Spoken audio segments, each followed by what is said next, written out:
Thank you for taking the time to learn about CTHRU, the financial transparency portal for the Commonwealth of Massachusetts. CTHRU is maintained by the Office of the Comptroller in furtherance of our core values of transparency, accountability, and integrity. Visit CTHRU at macomptroller.org/CTHRU. CTHRU is made up of many different portals where you can look up statewide spending, statewide payroll, Commonwealth revenues, and many other more specialized modules. This guide will provide an overview of what's available on CTHRU.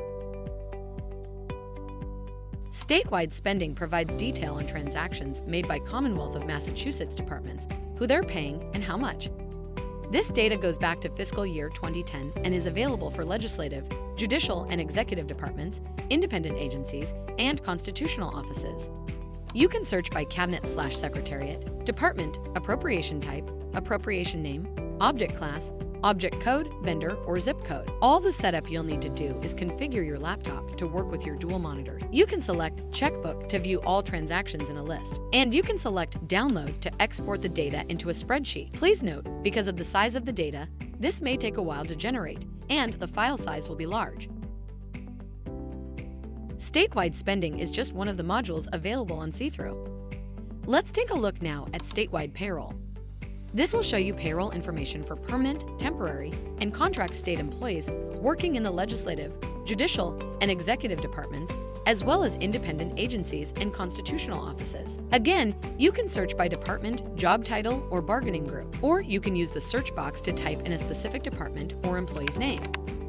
Be sure to give the search bar a moment before hitting enter as the data is large. Once you've found the employee you're looking for, you'll be able to see information like their job title, bargaining group, total pay, that's what they've made so far in a calendar year, and more. This data goes back to calendar year 2010. Another popular CTHRU module is Commonwealth revenues. This dataset is updated monthly. At the bottom of this page, we've broken out some interesting subsets of tax revenue: total tax revenue, personal income tax withholding collections, sales tax collections, corporate and business tax collections, gaming-related revenue, marijuana-related tax and non-tax revenue, and motor fuel tax collections. These are just some of the datasets that we have provided based on current issues or policy areas of interest. Let's run through some of the other data available through CTHRU. Budget to actual spending.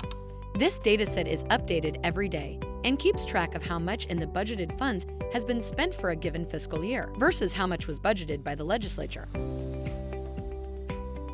Non-budgeted special revenue funds and trusts. This is data for more than 190 special revenue funds and about 1,000 trust accounts with dedicated sources of revenue. These funds and accounts are outside of the annual legislative budgeting process. For example, these are funds and accounts that are self-funded by fees, fines, or donations, and have very narrow purposes defined by statute. Commonwealth Stabilization Fund. This module shows how much money is in the so-called rainy day fund, as well as if there have been any inflows or outflows for the fiscal year. This historical data goes all the way back to 1987. Quasi-governmental payroll and quasi-governmental financial summaries. These two modules act similar to the statewide payroll and statewide spending portals, but these are for quasi-governmental agencies which are outside of Massachusetts state government but receive government funding. Please note that participation in CTHRU by each quasi-governmental agency is voluntary and up to each individual agency. State and teachers' retirement benefits. This dataset contains data for individuals who collect retirement benefit payments from the Massachusetts State Employees Retirement System, as well as the Massachusetts Teachers Retirement System. Settlements and judgments. This dataset provides data on payments processed for settlements and judgments under Regulation 815 CMR5. Click to see full dataset to see a list of all payments, dates, amounts, and pays. You can also find which department the payment was made on behalf of. Please note that information on the settlement or judgment is not available on CTHRU or from the Office of the Comptroller, which does not negotiate or approve the amount of settlements. Executive Department New Hires. This module provides a count and listing of new hires into executive department agencies over the past 6 months. You can see which departments have made new hires in that time period, find what job titles have been filled, and find employee details as well. There is a wealth of data and information on CTHRU. We hope you take the time to really explore each of these modules and learn more about Massachusetts state finance. Subscribe to our channel for more see-through video tips and other updates from the Office of the Comptroller.